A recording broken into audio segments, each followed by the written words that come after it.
Okay.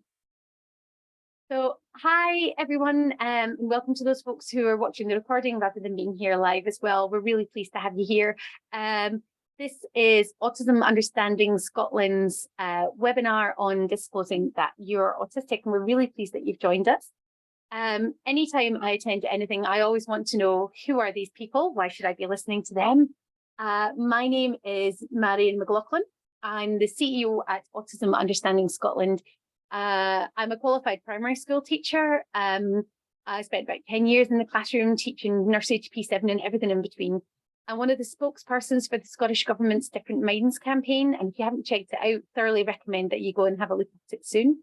I am the parent of an autistic child who I'm hoping we won't hear too much in the background this evening, but working from home, that is always part of the fun, isn't it? And I'm also late diagnosed autistic. In a couple of months, it'll be 5 years since I got my autism diagnosis. So I think I need to do some celebrating around about then. Who are you, Flick? Hello, I am Felicity, or Flick Goodhall. I'm the senior autism practitioner at Autism Understanding Scotland. I am also a parent to 2 autistic children and late diagnosed autistic myself. I'm a former English tutor, and I'm also one of the co-chairs currently on the Aberdeenshire Autism Strategy Planning Group. So that's very exciting. Okay, so what are we going to cover today? So we're going to cover a huge number of different things. So this might be one of our longer webinars, I think. But we're going to look at why disclosing that you're autistic might be difficult. We're going to give you some tips for sharing that you or a loved one is autistic, kind of a bit more generally. But we'll also have a look at how to do it with family and friends. Also a little bit around work and in education. We'll have a look at some useful resources. What you might want to share if you are telling other people that you're autistic or that a loved one is autistic as well, so that they've got some things that they can help with. And also how to respond if someone says that they are autistic to you, because it's a really good idea. I think it's good to look at it from both kind of angles. I think, you know, there's we can have a look at what not to do, just so then we don't get. Is that fair, Flick? Yeah, I think that's a good rundown. Okay. Do you want to start out with the autism then, or would you like me to? Do you want to take this one, because I feel like you were the one who found it on autistic That's typing. fair. Okay. Autistic typing is absolutely one of our favourite autistic advocates that's out there, and they've got a new book out just now called I Will Die on This Hill, that they wrote with a non-autistic parent of an autistic child, and absolutely well worth checking out. One of their best Facebook posts that I think I have ever read is all about something called an autism moon. Okay, and there is a link to that post in the slides that you'll get a copy of later. And in it, it has some really fantastic advice. And it is aimed at sort of if you're a parent whose child has just been diagnosed autistic, but we actually think that a lot of the information is really good for adults who've been diagnosed autistic as well, or adults who are, you know, kind of thinking that they might be autistic too. And you know, first of all, just take time to let that diagnosis sink in, or that identity sink in, because this could be like a big reframing of the way that you saw yourself, the way that you think about your child. But you know, you are exactly the same person that you've always been. Your kid is exactly the same person that they've always been. So it doesn't change anything about who you are. It just lets you understand things in a new kind of perspective. And it lets you to learn. It gives you the opportunity to learn about autism from a variety of perspectives as well. I spent years learning about autism from non-autistic people and didn't recognize that I'm autistic myself. And it was only really when I started engaging with autistic people like me that I really started to learn about who I am, what I'm all about. But it's really important to get, you know, these different perspectives, these different lived experiences, as many as possible. If your kid has just been diagnosed autistic, we always recommend, you know, consider an autism evaluation for yourself as well. We know that autism is largely genetic. Most autistic people have got autistic family members, and a lot of the time, those autistic family members are parents. So I mean, I'm autistic, my kid's autistic. I suspect my dad was autistic, maybe even his dad was autistic. We just don't know. But it's okay to actually consider whether or not you might be autistic too, if your kid has just been diagnosed, or if you've just been identified as autistic. It's an idea for your family members to have a think about it too. And we've got, this beautiful quote, your child is going to be okay, and it will be because of your love and willingness to advocate for their best interests. So take another breath. You're not alone. Your child is not alone. There's a community waiting to welcome you both. And I think that for me was one of the most welcoming, reassuring things that I've ever read whenever people are talking about, sort of settling into the idea that, they or somebody else that they love is autistic as well. So if you're not already following Autistic Typing, strongly recommend that you go and do check out that post, because for somebody who's thinking about doing the disclosing, I think it's a really good space to be sort of having a look at. Yeah. That sounds about right, Flick? Yeah, absolutely. Would agree with that. Mm-hmm. Okay. And yeah, we also kind of had this little, this information that's really important to note at the beginning here. The fact that you are autistic, that is private information, and you do not have to disclose it. You don't have to share that with anybody that you don't want to. It really is a very, very individual thing, whether you choose to, who you choose to share with, entirely up to you. So, just because this webinar is about disclosing doesn't mean that we're saying that, oh yeah, you have to go out and tell everybody right now, because you absolutely do not. It is entirely your decision to make. Yeah, I think that, yeah, absolutely is sort of worth repeating time and time again throughout this webinar, isn't it? Yeah. I kind of, because I got my official autism diagnosis, and then I decided I was going to throw Autistic Pride. So I ended up having to come out to my family, because otherwise they would have read about it in the local newspaper. So I think I did that, coming out to everybody all kind of at once, which in some ways was brilliant, but in some ways I probably wouldn't do it the same way again. But some days I think maybe I would. It's a really individual thing. That coming out as autistic that way is definitely not for everybody, I don't think. And I also had a significant amount of support around that. But I think as well, whenever you come out as autistic, it's not just like one thing and then it's done, is it? No, it's over and over and over, because the thing is that even if you do what I did when I got diagnosed, and I'd sort of stopped posting much on social media by that point, so I suddenly realized, I haven't updated Facebook in a long time, had a few pieces of news, so I just did a big long post, and at the bottom I was like, and I was diagnosed autistic, and just kind of told everybody on my Facebook feed all in one go. But I've then met new people since then, and there are people I interact with who aren't on my Facebook, and so it isn't ever just a one and done. It's something that you do again and again and again, as you meet new people, as you're in new situations. So yeah, I think that even if you are kind of out, with everybody that you currently know, that doesn't mean that you're never going to have to sort of have that conversation over again, does it? Yeah. Even when your job is being openly autistic as well, right? Yeah, exactly. We still have those conversations over and over. Yeah. So we thought that we would have sort of, a little consider about why sharing a diagnosis might be a difficult thing to do. And, we were kind of thinking about it from sort of a lot of different perspectives with this one. And accepting that you or your child is autistic can be difficult for some people to start off with, especially. The whole diagnosis process can be incredibly negative, especially if it's talking about things like, triads of impairments and things like that. That as an organization, we don't agree that the triad of impairments is actually a very good way of thinking about autism at all. We have massive issues around, whether or not the triad is right or not. Well, it's not right. But if you have all these negative associations with being autistic, then it can be hard to tell other people if you think that autism is sort of a bad thing. And so much of the assessment process is, where do you fall down? Where are you not like everybody else? Where have you misunderstood people and made mistakes? It's not necessarily, where has society failed to support you? Where have other people misunderstood your very clear communication? It's all about the other way around. And even whenever you do start telling people, not everybody, you can't guarantee that everybody's going to be wonderfully empathetic to it. So if you've got maybe an autistic family member and the family around you hasn't been particularly supportive of them, then it could be difficult for you to then come out and say, well, yes, I'm autistic too.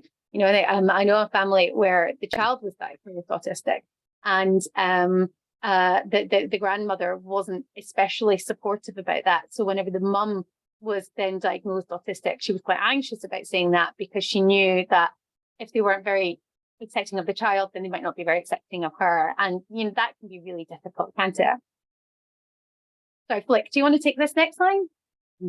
Yeah, absolutely. So yeah, the fact that there's also often a negative impact on work prospects, or you might be worried that there will be, because, you know, as much as we're doing a lot of work at the charity to try and, you know, train up and tool up employers in terms of all the wonderful and reasons that they should have autistic people working for them, we know that there's still a lot of stigma out there. You know, there's still a lot of misinformation that goes around, and so it is a very real worry that, you know, if you do actually come out as autistic, especially at work, that might mean that you're not going to be offered promotions. You know, you won't be put forward for certain roles and things.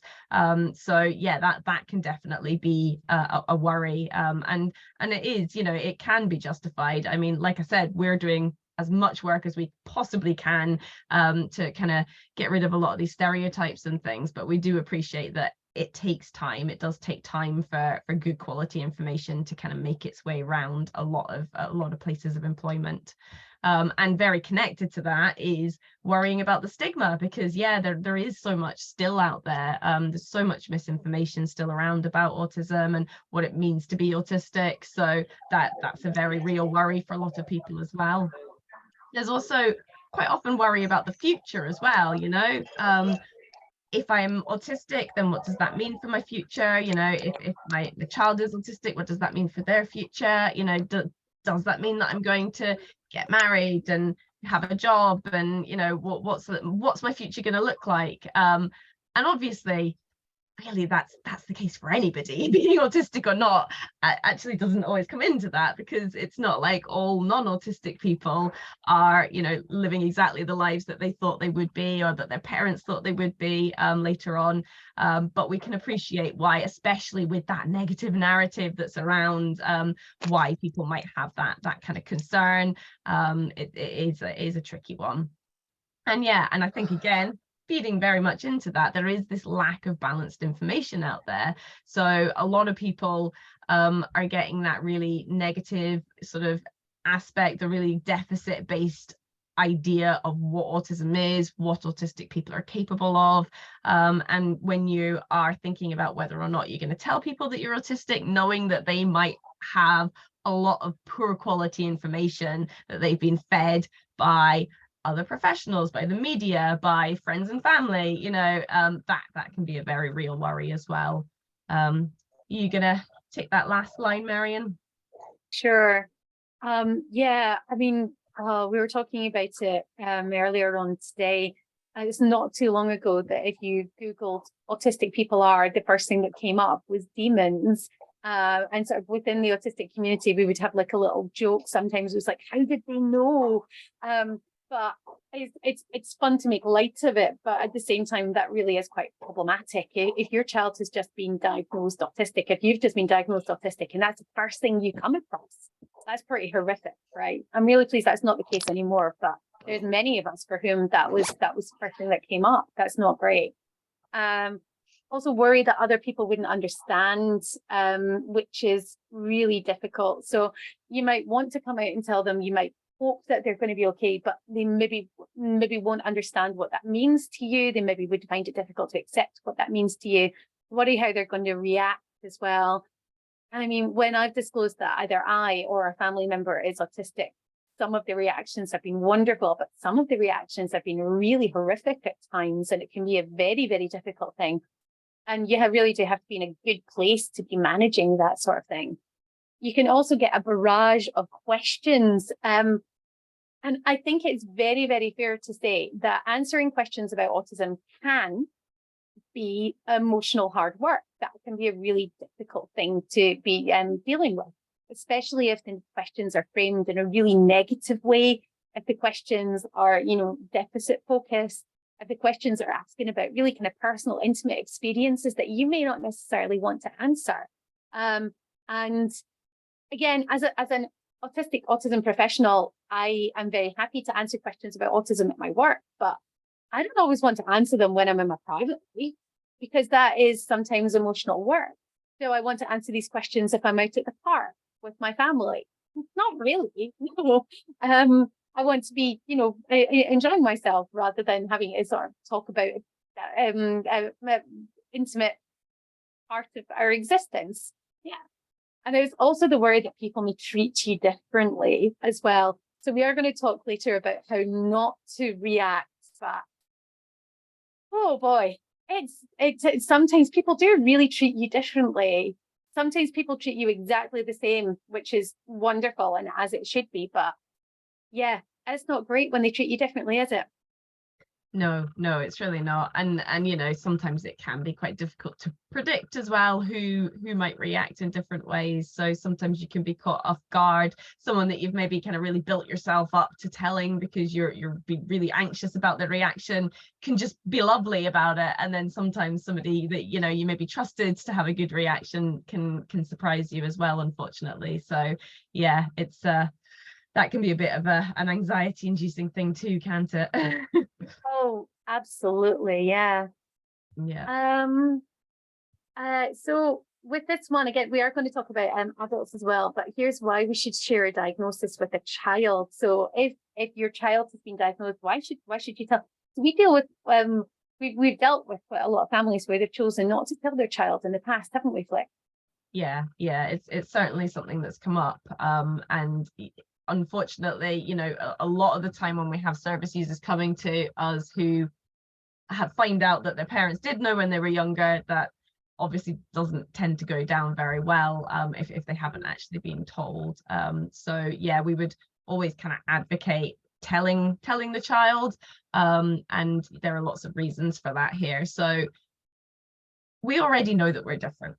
You know, I think back to when I was a kid, I think back to when I was really pretty young, actually, and I was already very, very aware of the fact that I seemed to communicate in a very different way to my peers. That, you know, sometimes conversations that had seemed to be going fine up to a point suddenly went south, and I didn't know why. I didn't know what had gone wrong. And now I understand that I've got a different communication style. You know, that's grand, but I didn't have any idea what was happening when I was a child. And it was quite worrying at times. So, you know, knowing now that I'm autistic and that's what it was, it's that different communication style, that makes it so much easier to deal with.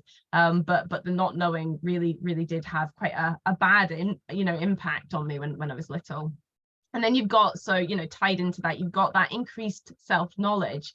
It means that you can understand, right, okay, so that's why, you know, I do X, Y, Z, rather than, you know, that's why I stim, for instance, because again, you know, I recognized that I was doing things physically that were different to other kids when I was younger. And my reaction, because I didn't know why, was just to stop myself from doing it.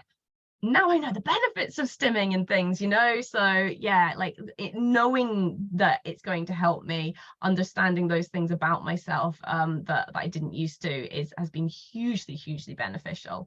Also, yeah, linked into that is the self-acceptance, because if you know why you're doing something, then it's much easier to accept that you do need to actually, that it is a need, it's not a choice, you know.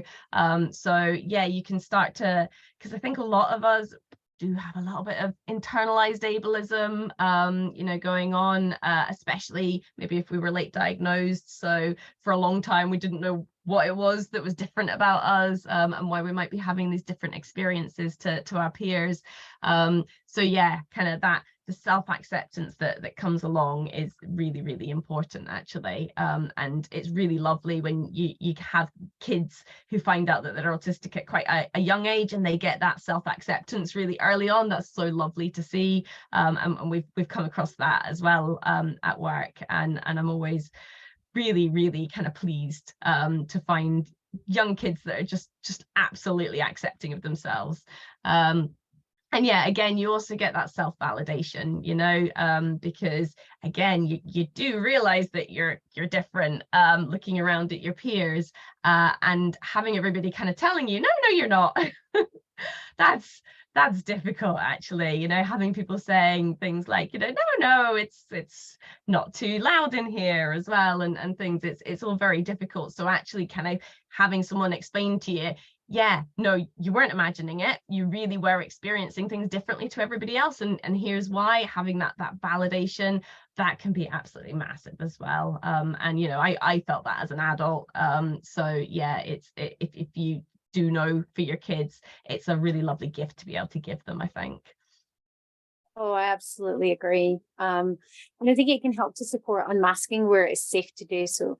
We've run masking webinars sort of this time last year, and I'm sure we're going to run them sort of later on this year because they were so hugely popular. It's not quite as simple as masking's bad, unmasking is good.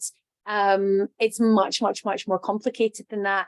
But if you know that you're autistic and you can get an understanding of masking, and you know, you're putting on that mask whenever you're at school or whenever you're at work, then knowing who you are and being conscious about it can allow you to unmask where it's safe for you to do so. Not everywhere is always safe. Masking can be disastrous for our mental health, but sometimes unmasking in some situations can be disastrous for our mental health too. So it's a very delicate, very balancing act to do. And if anyone wants to know more about masking, then we do have a great section on our website that looks at that.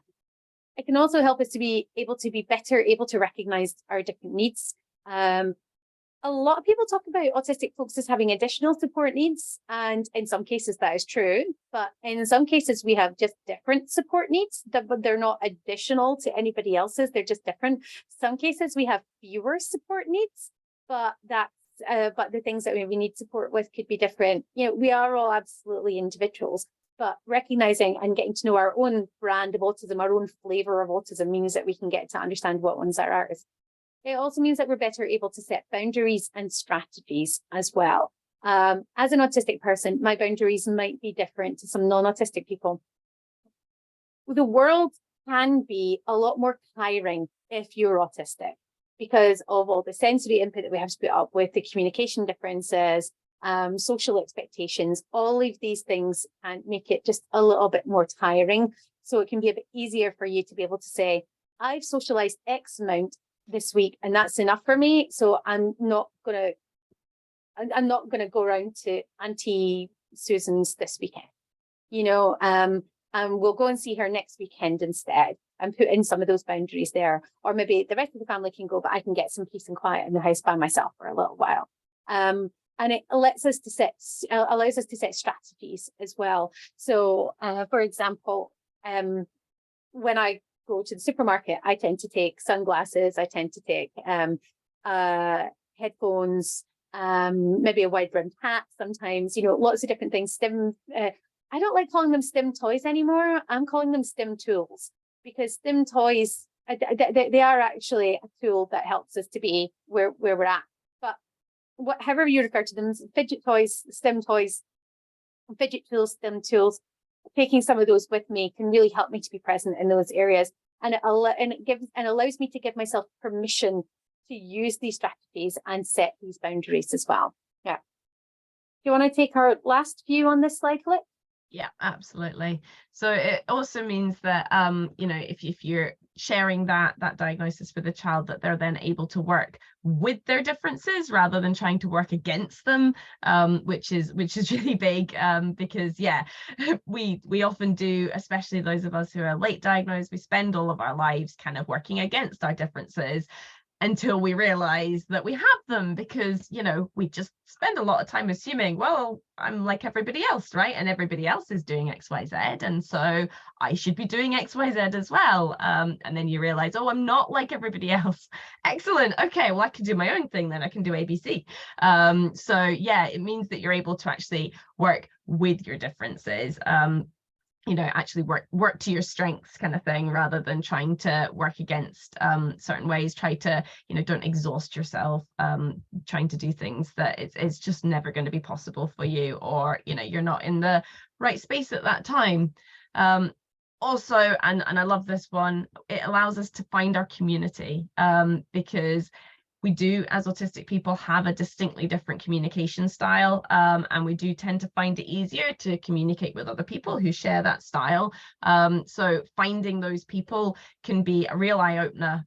It can kind of make you realize that, no, actually, I'm not bad at communicating, because now that I've found my people, you know, the conversation's flowing. It's great. It means that you can find people with similar lived experience to you. So, you know, you can share things that, again, you know, you've maybe mentioned to other people in the past, you know, like, isn't it really annoying when you can hear the electricity humming in the wall, and they've just looked at you like, what? You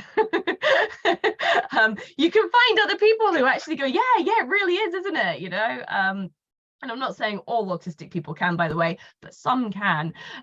So yeah, so that's absolutely amazing. Finding that community is hugely important. And also, it can be easier to accept that diagnosis when you're younger. We do find that, especially kind of going into those teen years, that can be quite tricky. Actually, that can be a really tricky time to learn that you're autistic, because at that time, you know what it's like, you typically want to fit in. You don't want to be different. Then everybody's desperate to fit in, everybody's desperate to not kind of be on anybody else's radar too much, you know, not to stand out too much, because that's a bad thing at that age. So finding out you're autistic then, when you're kind of just going through a lot of changes already, maybe going through puberty, you know, exams and things as well, that added stress, it can be difficult. And sometimes we have found that kind of age group are a bit more likely to reject the diagnosis initially, you know, reject the idea that they're autistic, that they're different, that they might have different needs to their peers.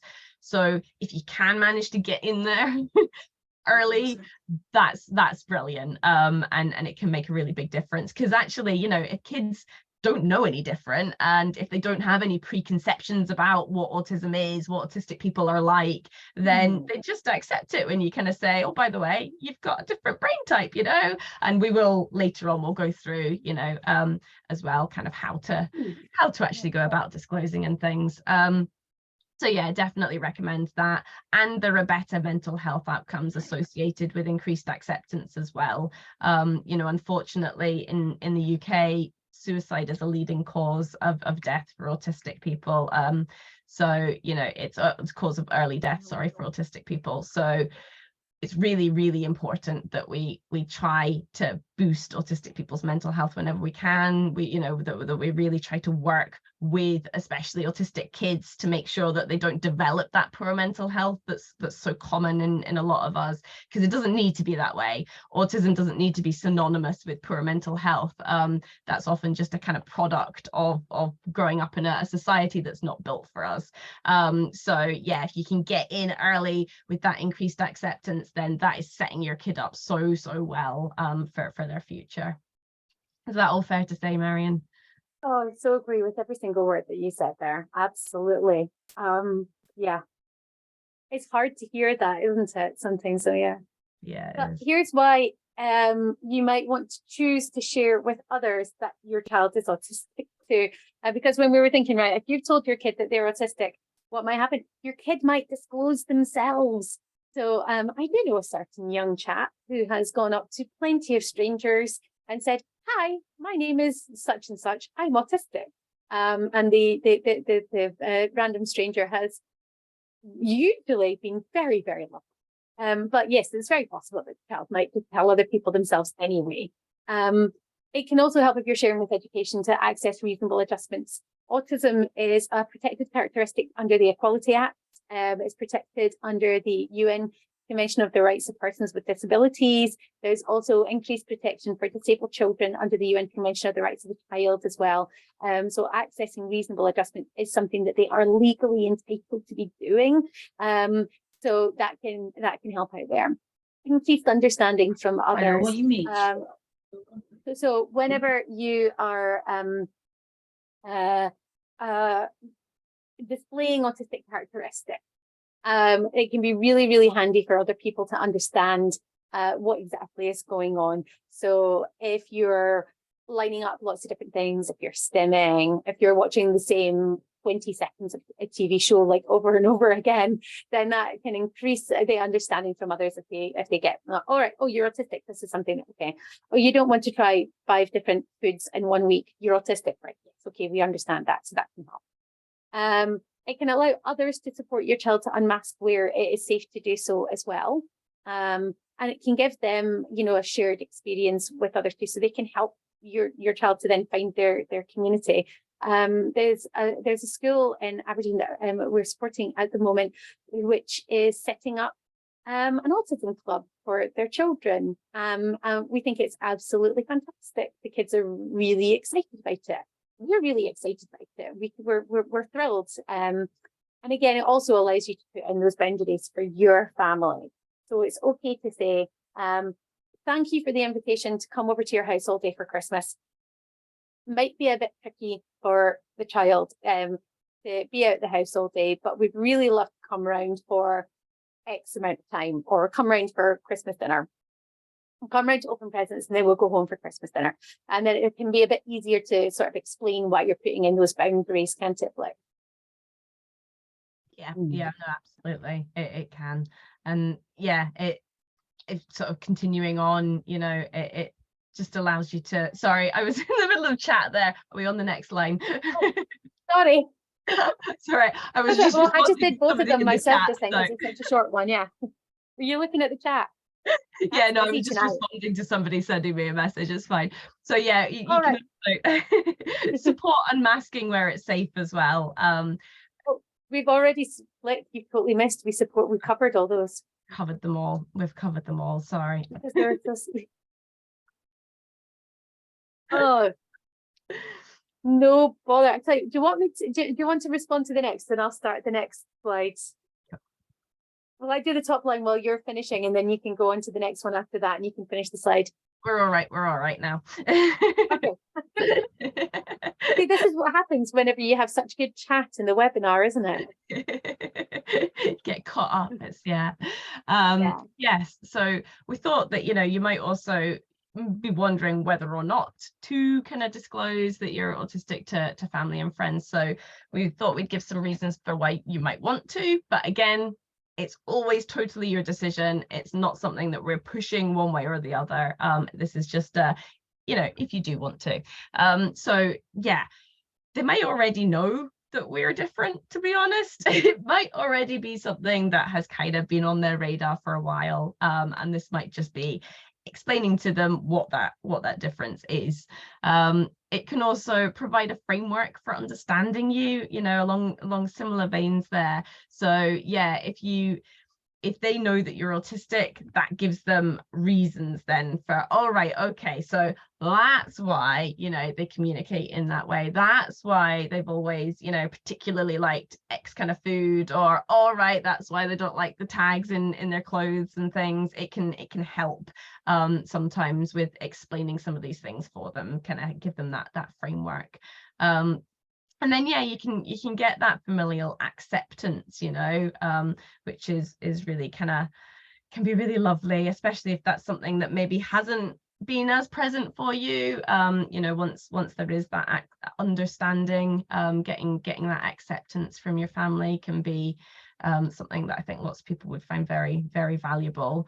And you might find as well that you actually have other autistic friends and family. You might know this, you might not know this when you tell them, so it might be something that you kind of end up mutually disclosing to each other. But yeah, that can kind of build a bond, and it might be as well that if they don't realize that they are autistic, you disclosing to them can kind of start to prompt those thoughts for them, because I know that a lot of us kind of that was how we maybe realized that we were autistic. Certainly in my family, it was a bit like dominoes, kind of one went and then it just every domino toppled over eventually, I think. And so yeah, that's really nice, isn't it? I like that. All the dominoes. That didn't happen in my family quite so much, but I love that in so many families it really does. I think a lot of the things that we've got on our next line here are really quite things that we have covered a little bit already. So yes, can help support. I'm asking where it's safe to do so. But you can also get support from your family to support your needs as well. I mean, one of the things that Flick and I wrote about recently is body doubling and checking in on each other. Like, have you eaten today? Have you drank today? So sometimes you can get them to support you with some of the things that you need a little bit of it to help with. And then, as we said, they can better understand your boundaries and your strategies. And I think this is one of the things that we talk about quite a lot as well. Able to work with your differences. Our differences as autistic people are not going to go away. Absolutely not going to go away. That's never going to happen. We are going to be different in these different ways for our whole lives. And working with those differences and accepting those differences is one of the most powerful things that we can do. And having your family and your friends working with those differences instead of fighting against them too is absolutely huge. I think these last couple of points we've kind of covered as well, haven't we? I mean, you kind of mentioned helping others to explore their own identity, which is just beautiful, isn't it? Whenever you see somebody else having that light bulb moment, it's like, oh my gosh, yeah. Right. How often does it happen in one-to-ones as well? It's always lovely when you get parents kind of having that moment and they're just like, oh, you're like, yes, there, I've been there. Oh, it's fantastic. Yeah. And that support to find our community is just absolutely lovely. And, again, we've worked with families where they've been able to say, I got my kid to go along to this, and they really appreciated it and thought that it was great. So whenever you've got a family who are able to help look out for things that might be useful for you, then that can be really good too. Let's see. Flick, how about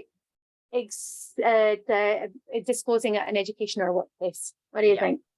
So we will be coming back to this. Like Marion said, we are planning like a bigger kind of work, employment disclosure webinar. So we're just kind of skimming that a little bit here, but we just wanted to have a little think about why you might want to disclose, whether this is at sort of school or other education facilities, whether it's in a workplace. When it comes to work, there is access to work. So they are really good for, you can get in touch with them. I think you can get in touch with them before you even start at a workplace, so that they can help you with reasonable adjustments for interviews and things. But yeah, if you get in touch with them, when you are in employment as well, they can do an assessment, and they can figure out what sorts of reasonable adjustments you might need. Sometimes they can provide things as well, certain equipment, various kind of services and things. So it can be really good to get in touch with them. So yeah, and the thing is, you can't really do that if you don't tell your employer that you're getting in touch with them, because there will be some involvement from your employer needed. So that's one reason that you might want to, and even just at a slightly more kind of basic level than that, just asking for reasonable adjustments. Now, whether it's in schools, whether it's at university, whether it's in the workplace, reasonable adjustments are supposed to be based on need and not diagnosis. However, it can sometimes be helpful for your employer, for your teacher, for your lecturer, whoever, to understand why you need certain reasonable adjustments if they know that you are autistic. So, sometimes that can be a really useful thing to disclose for them, if you're asking for reasonable adjustments. It also provides a framework for understanding you, much in the same way that it can provide your family and friends with a framework for understanding you. It can provide an employer with a framework to understand you. It can, give educators that framework as well. They can just better understand why it is you might have these different needs, why you might have different strengths as well, let's be honest. All of that might be a bit easier for them to wrap their heads around if they know that you are autistic, and then they can go and look into that a bit more. So yeah, you might also have other autistic colleagues as well, and disclosing at work means that you can find those autistic colleagues potentially. If you didn't already know, they might then feel more comfortable sharing with you. You might be able to make friends with them. And to be honest, at school as well, other autistic kids in other education establishments, you might find that other students and the like then kind of get in touch with you and go, oh, actually I'm autistic too, and then you're finding your community. That's really great. Or again, you know, you might actually be helping them to explore their identity a little bit too, and you know, it might not even just be like your kind of, might be your boss, it might be your kind of head teacher, it might be, you know, it could be anybody involved with that establishment who actually discovers a bit about themselves as well, or that you discover that they're also autistic. So so yeah, that would be really lovely, wouldn't it? Yeah, bosses can be autistic too. I think that's something that people often kind of forget. We do hear a lot about autistic people in kind of entry level jobs, but you know, we might not all be Elon Musk. But there are autistic people in promoted positions, not as many as possibly there should be. But that is again another discussion for a different day. And I think for anyone who's visually impaired watching this, our last 3 points are ones that we really kind of have covered already. So can help you to support unmasking where it's safe to do so, better able to understand your boundaries and strategies. And then that workplace or education place can work with those differences rather than working against them. So the same kind of reasons as you may have for the other disclosings. I think before you start thinking about disclosing, you know, it's a really good idea to have a think about what it is you want to achieve. What do you want to get out of this conversation? So if you're telling someone that you're autistic, what do you want the outcome to be? So it's good to have a goal in mind before you start that conversation with somebody. I think in some cases, whenever I've disclosed, it's because I literally feel like I can't keep it in. And it's something that I maybe just sort of got comes weakening out, whether I want it to or not. But it is good to have a think, right? What do I want to stop masking around this person? Are they somebody that I think might be safe for me to be my authentic self around? So if stopping masking is a goal, then you know that's something we can think. Do I want to have greater understanding from them? Do I want to be able to stop giving them eye contact? You know, do I want to have them understanding why I want to eat spaghetti bolognese every Thursday night? It's part of a routine, you know. So, you know, that more understanding from them about why I'm turning the lights down whenever I'm going into a room. Yeah. Do I want reasonable adjustments? So if I'm disclosing to an employer, am I doing it for reasonable adjustments? And if I am, so, you know, making sure that I have an idea about what some of those reasonable adjustments could be very useful. Do you want to put up boundaries? It can be really difficult if you've got people who have certain expectations of you that you maybe are finding difficult meeting. So, for example, you might have family members who want to come and visit for the entire weekend. So they want to rock up on Friday evening and want to stay until Sunday evening. But that could be difficult as an autistic person to have somebody in your home space for that length of time. It could be dead easy for you, but for some of us, that sort of thing can be really tricky. So you might be able to say, look, I'm autistic, and it would be a lot easier for me if you only stayed one night instead of two. That's a reasonable thing for you to be able to say, and having that framework for understanding could be helpful. But it could also be any other objective. It could be, I'm so blooming happy about it, I want you to celebrate it with me. It could be, I'm telling you that I'm autistic because I want you to start considering that you might be autistic too. So there's all sorts of reasons why you might do it, but it's a good idea before you start having that conversation to think about what it is that you want to get out of that conversation. Yeah. Have I missed anything there, Flip? No, I think that's comprehensive. Yeah. Yeah, it's a difficult one, isn't it? Because sometimes things happen in that conversation you're not expecting. I know. Yeah. There might be outcomes you haven't anticipated. It's hard to plan. You can't plan for every eventuality, as much as we do like to try to script, for every eventuality. It's just not possible. Yeah. But yeah, now sort of thinking again, about your child, if you are sort of telling your child that they're autistic, picking your moment with them. So what does that mean? When is it best to sort of tell them? So we would recommend that you wait until you can talk about it positively. So you might find that when you do like get that diagnosis, it comes as a shock. There might be a lot of emotions that you're feeling, you know. Again, sort of thinking back to that initial kind of point where we were thinking about why it can be difficult to share and things, you know. Are you sort of worried about the future for your child, things like this? So just waiting until it's actually something that you can broach in a really positive way is very important, because you don't want your child's sort of first connection with being sort of learning that they're autistic to be something really bad and negative. So, you know, that's a really big one. And then sort of trying to make sure that everyone is as emotionally regulated as possible when you begin. Might be that people don't stay emotionally regulated as the conversation goes on. Totally appreciate that, you know, but at least from the starting point, try to make sure that it's not when, you know, your child has just discovered that their favorite t-shirt that they wanted to wear tomorrow is in the wash and won't be ready, or, you know, it's not just when you've had a really stressful day at work and you've sort of rushed home to try and get in for tea time or whatever. Try and do it when everyone's kind of in that nice calm state.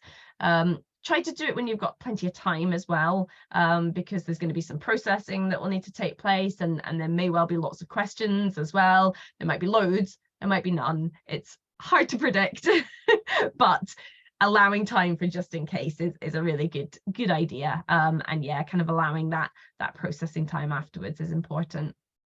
It is okay if there are lots of questions to not have all the answers. That's totally fine.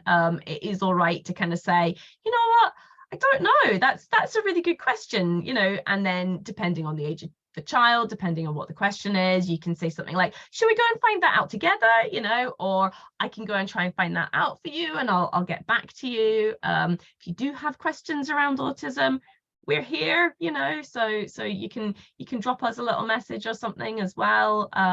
We're happy to answer questions about autism, and there's also a good chance that you'll find the answer in our website as well. So really good idea to check that out too if there are questions kind of coming up. When the child is feeling good about themselves, so yeah, pick a time when the child, I mean, I know it can be difficult because depending on what's going on in their life, this might be tricky, but try to find a time when they're actually feeling positively about themselves, when they've got really good kind of self-worth going on, because again, you want to be making that connection, you know, between them being autistic and them feeling good about themselves. You don't want to sort of be making that connection between, you don't want to sort of wait until they've just had a meltdown and then say, oh yeah, well, see, the reason you had that meltdown was because you're autistic, because then their first connection made is with that meltdown, and you know that's not the best. So yeah, try to find a time when they're already feeling really good about themselves, and that's really excellent timing then. But also when you have time for some self-care afterwards, because as we have said, we don't know how this conversation might go. It might go really well, and you know, it might go really positively. You might kind of feel actually very happy afterwards, you know, kind of really regulated, and that's great. But we do appreciate that it might not go really well, you know. There might be some tears, there might be confusion, there might be, you know, kind of anger or whatever, and so it might be that you're going to really need some good self-care afterwards. So trying to have that planned in advance, that's a pretty good bet, isn't it? Oh, absolutely. And you know, I think that's where we say, I think that we always say when we talk about self-care is not selfish. It's always a good idea to have that but we'll sort of give you sort of like a wee step by step that we can have a look at. And also, yeah, picking time for whenever if you were disclosing to your family and friends. And again, a lot of this is really similar as well. So ensuring that everyone is emotionally regulated too. It's not always a brilliant idea to be shouting it out in the middle of a fight, for example, you know. So if you're arguing with somebody, that's maybe not necessarily the best time. When your sister is about to walk down the aisle at her wedding, probably not the best time, you know. So picking a time that that everyone's sort of in a good place and they're ready, you know. Time that they can process and ask questions as well is a really good idea, because they might ask all sorts of questions, and if you're an adult disclosing to your parents, then some of those questions can sometimes be quite difficult at times. And again, we'll have a talk about that when we're talking about how to react and how not to react. it's okay not to have all the answers. Again, absolutely, it's fine. It's okay to say, I'm still processing this information. I'm still working through all of this. I don't have all the answers about autism, you know, and it's all right for you not to have them. And we're going to signpost you to some resources that you might want to use as well. A time that you're feeling good about yourself can be really good, because if somebody reacts negatively and you're already feeling negative at the moment, then that can kind of compound things. But if you're feeling good about yourself, then you can have that little bit of protection beforehand. Now, sometimes that's not always going to be the case. You might have to tell them, you know, whenever you're needing some extra understanding, whenever you're needing some reasonable adjustments with them, whenever you're needing to set a boundary. But where possible, you know, when you're feeling pretty good, when you're in a decent place, and that you have some time for self-care afterwards for you as well. And you always consider starting small rather than a big group, unless you're certain of a positive reaction. So sometimes it can be helpful to sort of dip the toe in the water, you know, have a wee consider about it. You know, maybe pick your bestie to sort of come out to first, or a really close family member like a sibling or a parent, somebody that you're pretty positive is going to have a good reaction. And then once you've settled into, you know, them knowing that you're autistic, you know, you can kind of share and then ripple that out. It's not always a brilliant idea to tell it to a huge group, unless that group, you know, is going to be reacting really well. Maybe some of them are autistic too. Maybe some of them have got autistic family members. They might be okay for you to share in that group. I kind of found it when I was sort of coming out as autistic. Sometimes I found it easier to tell strangers, you know, like if I was flapping my hands like at the grocery store because I was a little bit dysregulated. Some of you might, I remember someone saying, "Oh, your hand's cold," and I was just like, "No, I'm autistic and I'm stimming." And that sort of gave me practice, sort of saying those words out loud and sort of getting used to hearing them, hearing my voice saying I'm autistic, kind of made it a little bit easier than in some other circumstances. And again, if I never see that grocery person again, who cares? And there's no chance that they're going around saying, "Hey, that Marion woman says that she's autistic." That's not going to happen. That. They're probably not going to think about it too much afterwards, I wouldn't imagine. And this is where I suddenly find out that the person I said that to is here, right? You never know. But it's okay to think about, you know, where you want to start off. And it doesn't have to be a large group of people all at once. It doesn't have to be like your next family gathering. You can sort of take people aside and sort of do it one by one. You know, you can even sort of take somebody aside and say, "By the way, do you mind telling the rest of the family so then I don't have to do it?" You don't have to be the one to disclose if you don't want to. Is that all good, Flick? Yeah, no, I think that's all fair to say. Oh, this is a big one. I need to move everybody's faces to see the whole slide. Yeah. So we did think that it would be handy to have sort of like a bit of a step. We talked about some of the principles around it, but here's some suggestions for a step-by-step guide, because we know that some people do like a good step-by-step guide. Do you want to start us out on that first line there, Flick? Yeah, absolutely. So it can be really good to introduce the idea that differences can be strengths to start with, you know, so sort of thinking about ways in which sometimes the fact that somebody is different can actually be a really good thing.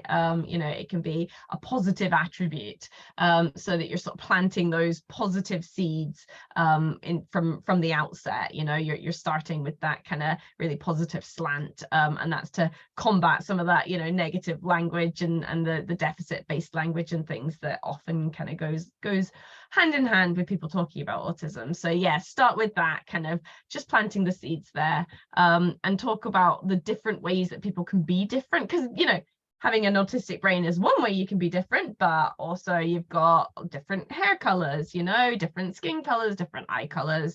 Some people need glasses, some people don't need glasses, you know, some people are taller or shorter than others, you know, some people are gay, some people are straight, you know, or bi or pan. There's so many ways in which people can be different, you know.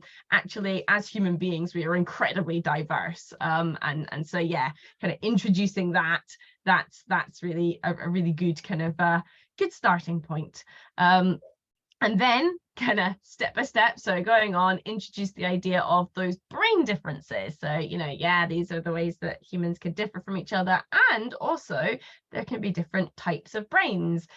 So that's this idea of neurodiversity, of, you know, the fact that humans can have lots of different kinds of brains, and some of them can be neurodivergent, you know, significantly different from the kind of norm, the typical.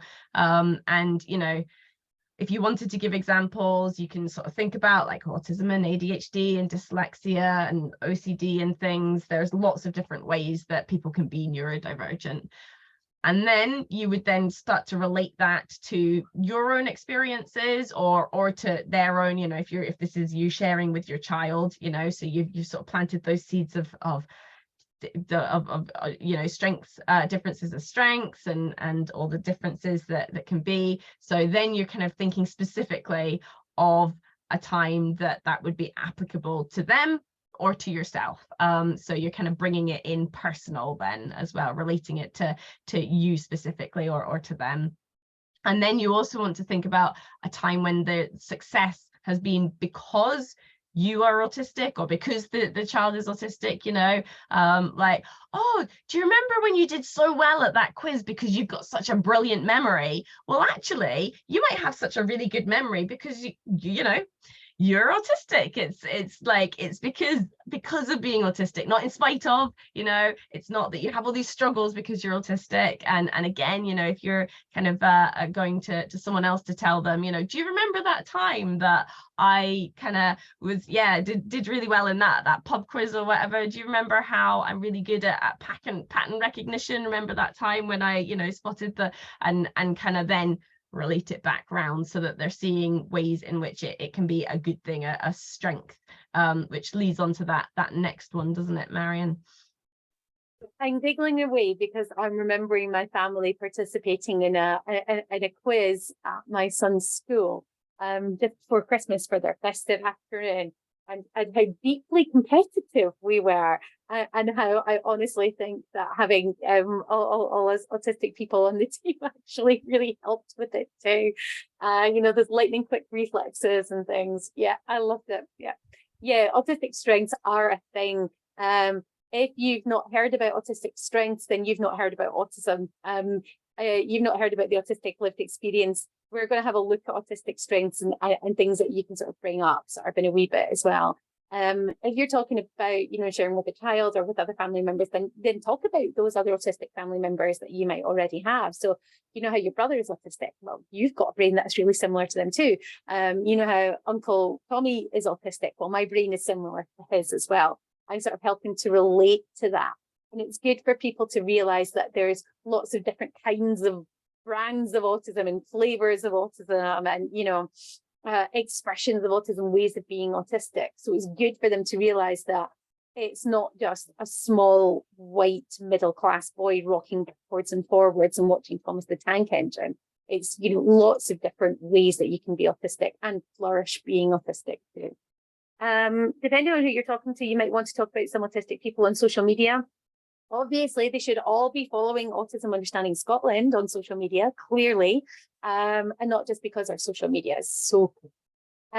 But there's lots and lots of other autistic folks that you might want to signpost them to as well, that you speak to.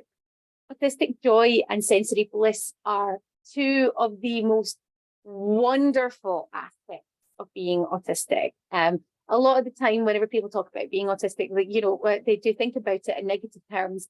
But being autistic, I can genuinely, hand on heart, say, has properly enriched my quality of life many, many times. I am deeply sad that not everybody gets to feel their child hugging them for like 2 hours after their kid has hugged them. I do, and it's beautiful. It is absolutely glorious.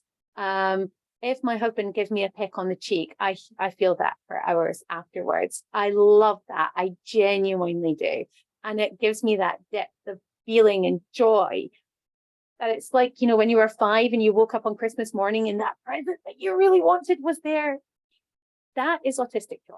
You know, that sensory bliss whenever I see leaves falling off the tree in autumn, and that utter, pure, unadulterated, completely innocent joy that brings is glorious. And it's not something that a lot of non-autistic people get to experience.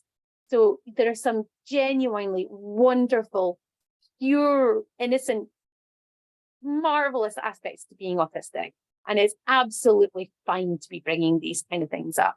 And I think special interests as well is absolutely one of those really big strengths about being autistic.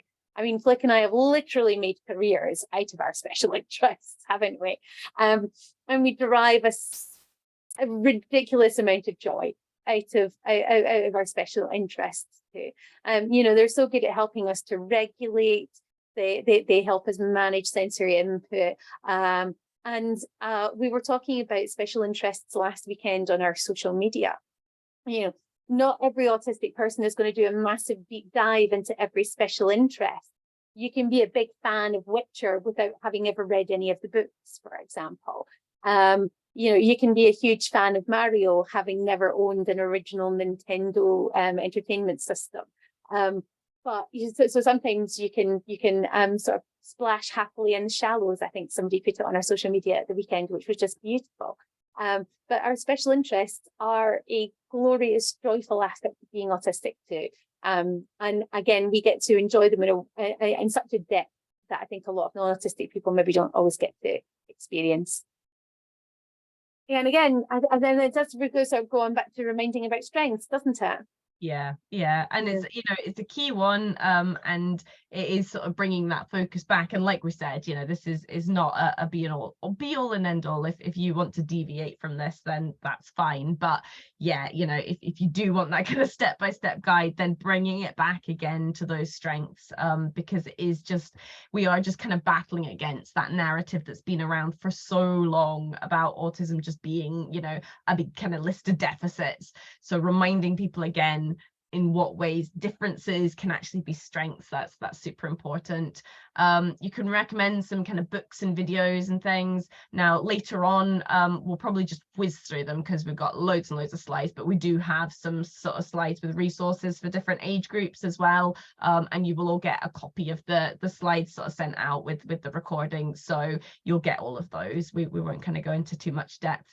And then again, you know, much like sort of other times when we've been talking about these conversations, allowing plenty of time for questions is always really good. You might find that there aren't any, but there might be loads and loads. So, you know, it's a good idea to have that opportunity. And then again, that processing time is really important too, because some people will just need that time, won't they? I think sometimes, you know, it's such a huge big thing to process, because you're not just processing like what's happened in that conversation, you're processing everything that's happened throughout a lifetime, you know, all of these different actions. And, you know, if you're telling your parents that you're autistic, then we're like, oh, is that why you didn't like that porridge when you were a baby? Is that why you cried when so-and-so picked you up? Is that why this happened? You know, is that why you like to organize your toys? Is that why you learned how to read when you taught yourself how to read when you were 3? You know, so all these different things can come up, and the processing isn't just like, okay, I'm going to take 5 minutes to process it or 2 hours. It's going to be years to process it all completely, and that's okay. It genuinely is okay. It's all right if it takes it a while to wrap your head around it, but all of these different things can come up time and time again. I mean, I've known that I'm autistic for 5.5 years now, and I'm still sort of doing things like, oh my gosh, that thing that happened to me when I was a kid, I hadn't thought about that through an autistic Recently lens. I had a light bulb moment of, oh, when I used to have like a same song that I would learn the lyrics, I would print off the lyrics, learn them, and then just sing it over and over and over, and I'm like, that was stimming. Oh yeah, you know, and it only just really occurred to me. And how many people have you told over the years that is stimming? I know, you know, it's so easy to see it in other people. And then, yeah, I just kind of had a bit of a kind of like view of myself wandering around the house singing The Lion King again, and my parents being like, stop it, please. It's like, oh, yeah, Yeah, no, I know, I was I doing bet that. it's because you've been reading the Chloe Hayden book and she talks about Lion King quite a bit in That that. was, I bet it was. I think it was Chloe who prompted that realization in me. Yeah, she gets the credit for it. Yeah. Um, if you're sharing to an employer, and again, we are planning on coming back in a few weeks' time and doing like a bigger thing on sharing with an employer and when to do it as well. But again, it can be really useful to think about, that idea that your differences can be strengths. And when you have succeeded at your job, when you've done really well, because you're autistic. So do you remember that time that I spotted that issue before anybody else did? Do you remember that time that I was able to organize these files in this particular way, and that saved the organization money? Do you remember that time that I was able to make these connections that nobody else had noticed? Then that can help to sort of put it in a good way, So, and again, you might not necessarily have those stories, especially if you're doing it with like a new employer, but you can sort of right, here are times that I have done well, even if it's been in another place, if it's been in education, if it's been, another aspect of your life. And then have a chat about why you're sharing as well. So what is it that you want them to do sort of on the basis of this? Do you just want them to be aware for the future? Are you wanting to be accessing access to work? Are you looking for, as other kinds of reasonable adjustments based on your needs as an autistic person? I have a think about what it is that you want to be getting out of that conversation, because you might just want them to be aware. You might not necessarily want anything to happen afterwards, but it's good to let them know if there is a purpose to that conversation as well. Flick, do you want to do it or do you want me to? I know it's fine. I can, it's fine.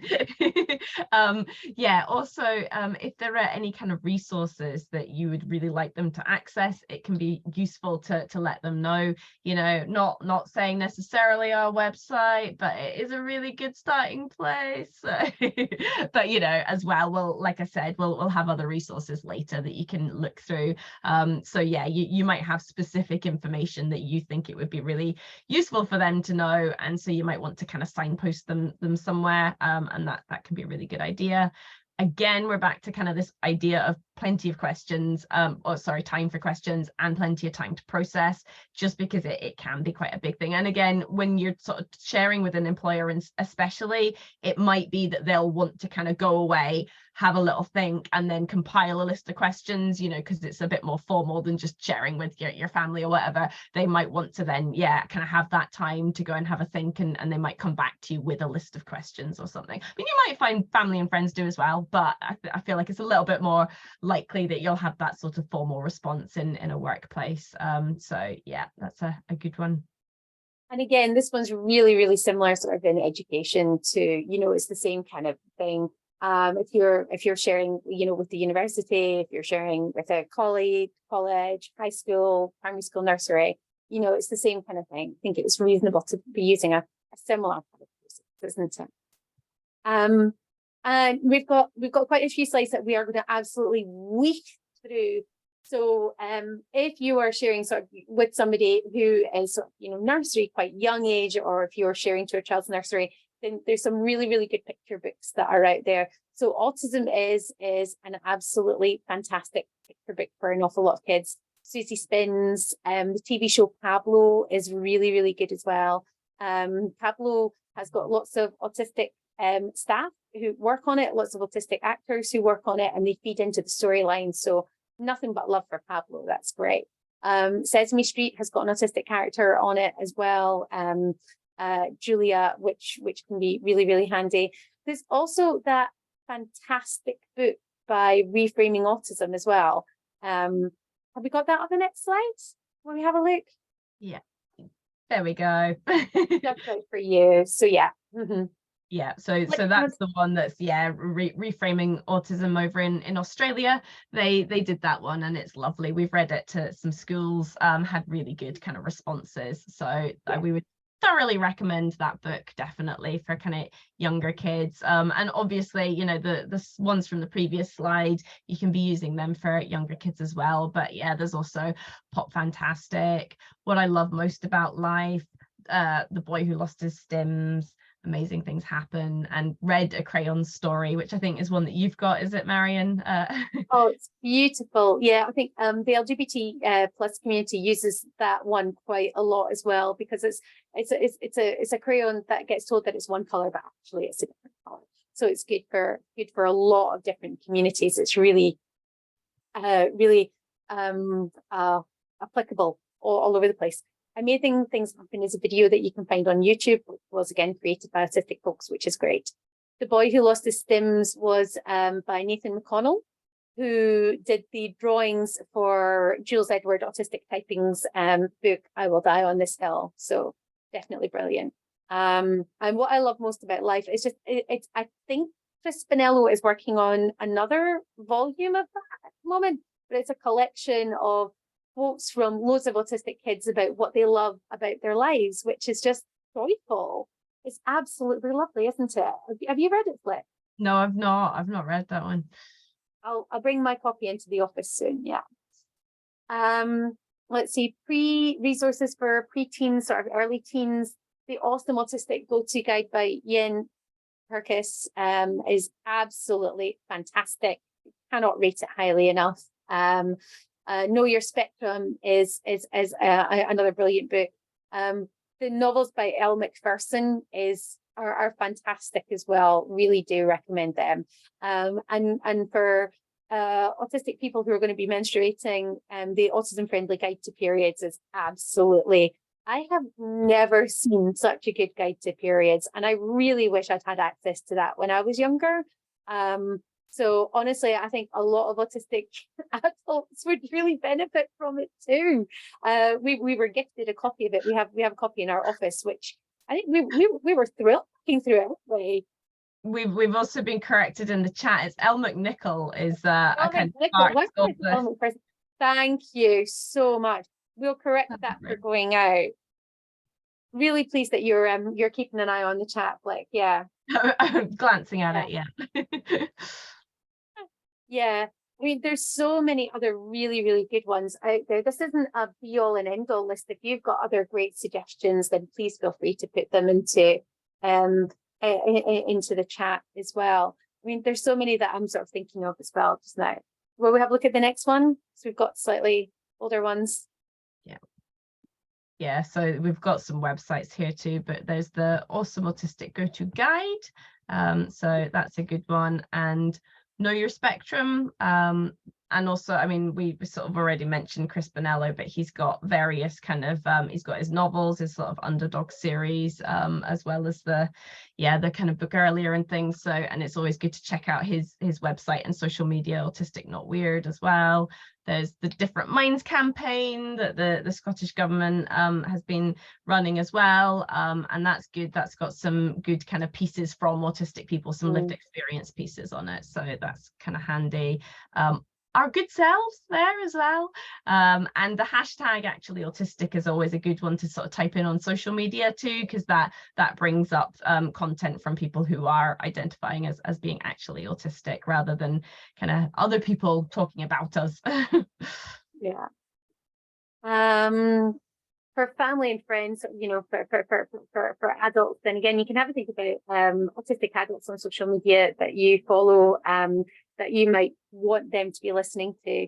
Autistic persons organisations, there's loads of them now in Scotland. It's brilliant. So, you know, there's our very good friends at FEMA, Scottish Ethnic Minority Autistics. They post an awful lot on social media.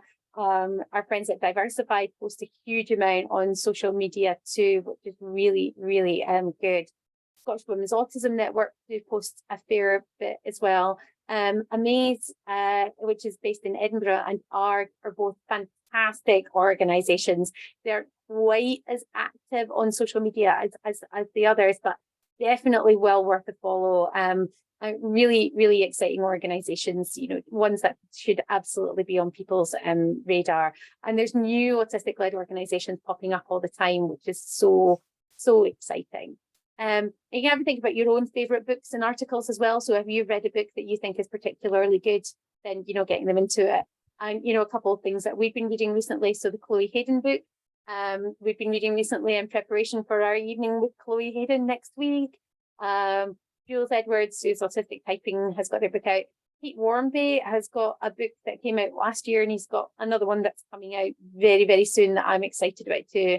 Lyric Rivera has their Neurodiversity Rising book that's come out, but Lyric stuff on social media is absolutely fantastic. Well worth checking out, isn't it? Yeah, absolutely, definitely. So Yeah. yes, hopefully that helps you a little bit. And then yeah, this is kind of, if you're thinking more in terms of workplace stuff, links that you might want to give your employer. So ACAS is always a good one to hit up. Access to Work, which we mentioned earlier, our website again, and then again kind of Lyric there, because they've got that book coming out, haven't they? It's out. It's really good. It's out now. Sorry, it's out. Yeah, absolutely. Yeah. I've just noticed the time. This has been quite a long webinar already. So we'll see if we can week through some of the other bits. I don't think we've got too much longer to go now. But if you are disclosing that you're autistic, kind of what information do you actually want to give as well? Because you might want to give them some information so that, to help it to go. So we've kind of got some key facts that might be useful, and a lot of this is stuff that you'll find sort of on our website as well. But that we have brains that are built differently, and we're going to have a look, I think, on the next slide about some of those differences. We communicate differently, we experience our senses differently, we work and we play differently. And again, you don't always have to go into massive detail with all of these things, but you can let them know that this is something, and you can always give examples of some of those things that you might do too. And socializing differently kind of comes in with that communicating differently, doesn't it, Flick? Yeah. And it's very common for us to socialize differently, but it's also important to kind of let them know that we are important just the way we are. We don't need to be changed as well, that we may need different things to our peers, and it is need, not want. We do have different needs, but that we do have a lot to offer the world. Again, that's tapping into that idea of the autistic strengths and things, sort of changing that narrative. Reasonable adjustments are an autistic right, protected in legislation and in UK legislation. So that's particularly important if you're disclosing at work, to make sure that your employer does know that. But also just to whoever, most importantly, it's okay to be different. And actually, it can be really, really good to be different. So yeah. We always love putting in a bit about the autistic brain. We're not going to go on about it too much today, but if they do want to understand, we generally find that when people understand that it is actually all in our brain, but it's actually good that it's all in our brain. So these are pictures of the synaptic pathways in an autistic brain here and in a non-autistic brain over there. And autistic people have more developed synaptic pathways. We sometimes have differences in the number of neurons that we've got that passes over extra information. Sometimes the different sizes of our parts of the brain can be different. So some autistic people have an enlarged amygdala, some people have smaller amygdala. So it can be very, very different that way. Autistic brains apparently are more symmetrical than non-autistic brains. Not sure what that means, but that sounds kind of shiny. Why not? Yeah. And we might be more likely to use both sides of the brain, rather than just using one side at a time, which is really explains why we might have an emotional reaction to something that's logical, or a logical reaction to something emotional. And we also have some really unique connections that you would find in non-autistic brains. Like we can flip. Yeah, we also thought it was really important as well to just bring up some common myths to avoid too. So, and you can point these out as myths as well, if you do come across them. So, no, everyone is not a bit autistic. You're either autistic or you're not. There isn't really a middle ground there. The autism is a learning disability. Like, no, it's not. You can have co-occurring learning disabilities, certainly. You can have both going on, but a lot of autistic people don't, and they're not kind of one and the same thing, and those needs can be quite different as well. It's not true that autism is a series of deficits, as we have discussed lots and lots, I think, in this webinar. We've already highlighted that. It's not something that can be cured, nor should it be cured. You don't grow out of it at all. If you're autistic all through your life. It's not a mental health condition. We do have empathy. We do. It's a myth that we don't. It's not caused by vaccines or chicken nuggets. It's not something that ranges from mild to severe in that kind of idea of the spectrum. It's more of a sort of color wheel idea. It's also not just a boys condition, which, you know, that should be evident. Marion and I have been here tonight talking to you. We're both autistic. And autistic people are not antisocial as well. So those are some good myths there for you to avoid, and for you can correct if you hear them as well. Yeah. I mean, it's always good to recognize that people are on the road to understanding, but it can still be hard to hear some of these myths as, whenever we're coming out. If you are the parent of an autistic child and you are sort of sharing with other people, we do have some guidance on what not to share online. So we think, sort of, first of all, anything without the permission from the child. If you put something online about your child, they can access it whenever they're older, or even just now. So it's really important not to put up anything that you don't have permission for. Don't upload meltdown videos. I can honestly say, hand on heart, as someone who has given birth, I would rather there was a video of me online giving birth than there was of me having a meltdown. Any day. I'm far more vulnerable in a meltdown than I was at that point. Toileting habits, again, anything that you put online could end up being seen by, you know, future dates, future employers, you know, future friends. Is that something that they want? Probably not. And again, some of their other most vulnerable moments, really not a great idea for sharing those online. You know, your child is somebody who does absolutely deserve their privacy. Inflict negative language as well. Yeah, absolutely. So if you're going to be sharing stuff online, try to avoid that negative language, because that's, you know, remember that your kid may well in the future see the stuff that you have written. If it's all kind of negative, that's not going to go down well, is it? And anything that would be upsetting for them to see when they're older, you know, and on that kind of track, because this is the thing, they might be little now, but they're going to get older, and it's really worth remembering that they might have access to this stuff one day, and really just don't share anything that you wouldn't want to be shared about yourself. You know, if it would make you uncomfortable to have somebody else sharing that information about you, then it's really not fair for you to be sharing it about someone else, is it? So yeah, really important to remember all that. Yeah, and you know, I get it. Sometimes it's one thing to sort of share something in like a private space with a couple of friends. It's another thing to be putting it out on public, you know, arenas. But even like a parent group, your kid could be a parent of an autistic child when they're older, potentially. They could end up being in that same group. You just never know. So it's always really important to have a think about those things. Yeah. But it is good to share some of those brilliant aspects as well. And I think a lot of these are ones that we've covered.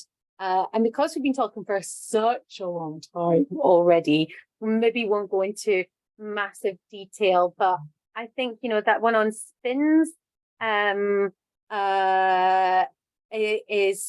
know, where that is short for special interests, which we've kind of covered, the hyperfocus, which we definitely get whenever we're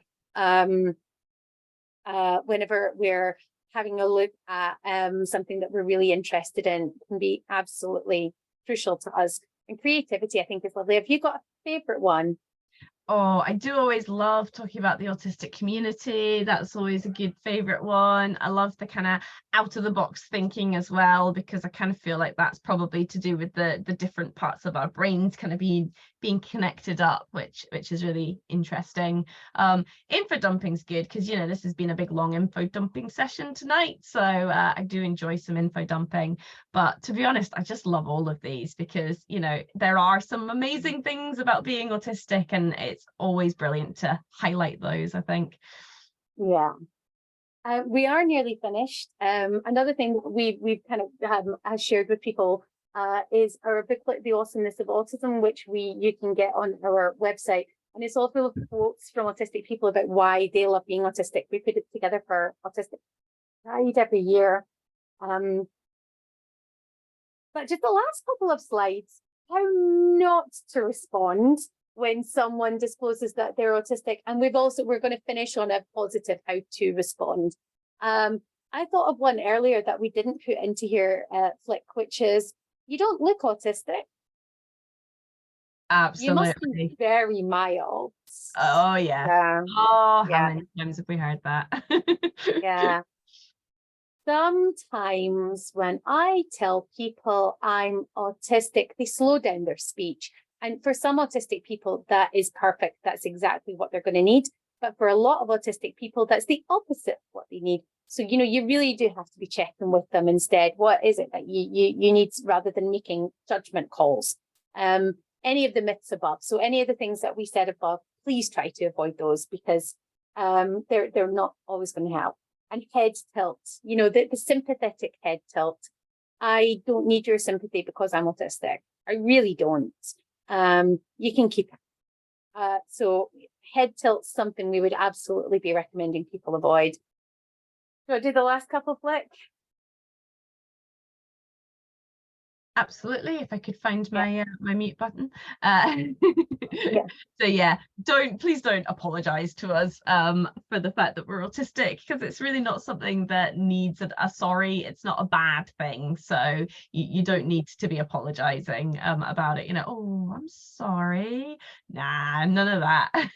And also, no, you know, you'll overcome it.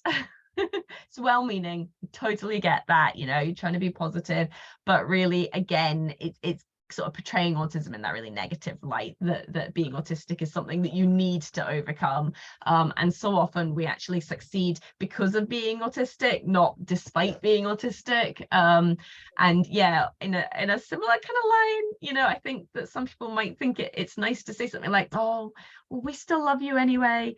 But what you're implying there is that maybe I wasn't worthy of being loved because I'm autistic, actually, and I need that reassurance that you do still love me. You know, I would hope so. I really would hope so. So yeah, that's not actually a good one to respond with at all. No, somebody isn't lovable depending on their neurotype. You know, yeah, you should be lovable regardless of what your neurotype is. Everyone is lovable regardless of what their neurotype is. So let's finish off tonight with some how to respond when someone discloses, because people quite often say that they don't know. So here's a bit of a script, because we know that some folk like a wee bit of a script. So if someone sort of does say that they're autistic to you, thank you for trusting me with this information. This is really personal, private information that you've disclosed. Thank you for trusting me with this. Is there anything you'd like me to know specific? So if somebody is disclosing to you, then they maybe, if they've got a goal in mind, then it's okay for you to ask if there is a specific that they want to know. Is there anything further that I can do to support you? So asking, you know, this is great. I want to help you out. What more can I do? It's really, really good, isn't it? Flick, do you want to do the last? Yep. So would you like this information to be confidential? So, you know, especially if it is in a work environment that somebody's asking you, you know, because legally you do need to know whether or not they are giving permission. But it's also really good practice in general, because, you know, this might be something that they're telling you specifically in confidence. This might be something that they're now sharing openly with everybody, and those are two very different scenarios. And it's really, really horrible to be in the position where you think you've given somebody confidential information and then they go and blab it around to people that you didn't want to know. So, you know, please do check in if you're in any way unsure about that, whether or not this is to be shared. Also ask if there are resources that they would like you to check out as well. You know, are there any resources you'd like me to check? Because it might be that they do have specific resources that really resonate for them, because it can be very personal. So then that's a good idea to go and check out the ones that they've kind of signposted for you. But also just a big congratulations, because it's really lovely. And that's how we often respond when we hear people in the community have got their diagnosis, or they've decided to start self-identifying as autistic. We give them a big congratulations, because having that kind of validation, having that self-acceptance, having that self-discovery, that can actually be a really wonderful, amazing thing. And it's lovely to get that recognized by other people, instead of the head tilt, a nice big, do you want some cake? That can go down really, really well. Yeah. A friend of mine disclosed that she got her autism diagnosis recently, and the first thing that I did was send her a picture of a cake that said "Congrats on the autism" on it, and I really hope that we do get to eat a cake that says that pretty soon. That would be awesome. As we always like to finish off with a couple of last key takeaways. So we'll kind of weave through, because a lot of these have been things that we've said already. Disclose when you're feeling ready. You don't have to tell everyone. You don't even have to tell anyone. But you can always have a wee think about what it is that you want to achieve whenever you're sharing. Try your best to frame it positively. If you frame it positively, it's much easier for other people to sort of see you in that positive light as well. So that's a really important thing. Be ready to answer questions, but it's also absolutely okay to say that you don't know. Questions are good. Questions are how we learn, and it's all right to go looking for the answers together. Consider who else you want to share that you're autistic with. So once you start, but also be really mindful of what you do share, especially if you're sharing about your own child. You do want to protect yourself, because as autistic people, we are vulnerable. So what is it that we want to be sharing? How do we want to share it? And, it is okay to be autistic, but then, we were writing that and we thought, no, scratch that. It can actually be really great to be autistic. It can be fantastic. We're not going to sugarcoat it. We're not going to say that being autistic is just all rainbows and, sunshine. Sometimes it can be really, really bloody hard to be autistic. But that's not the whole story. Those really positive aspects, those autistic strengths, are just as much a part of our identity, of our lived experience as everything else. Is that right, Flip? Yes, no, it absolutely is. Well, I will stop the recording just now. So we'll say goodbye to those people who've been watching the recording. We hope that you found it really useful. Bye-bye. And it's going to say stop recording.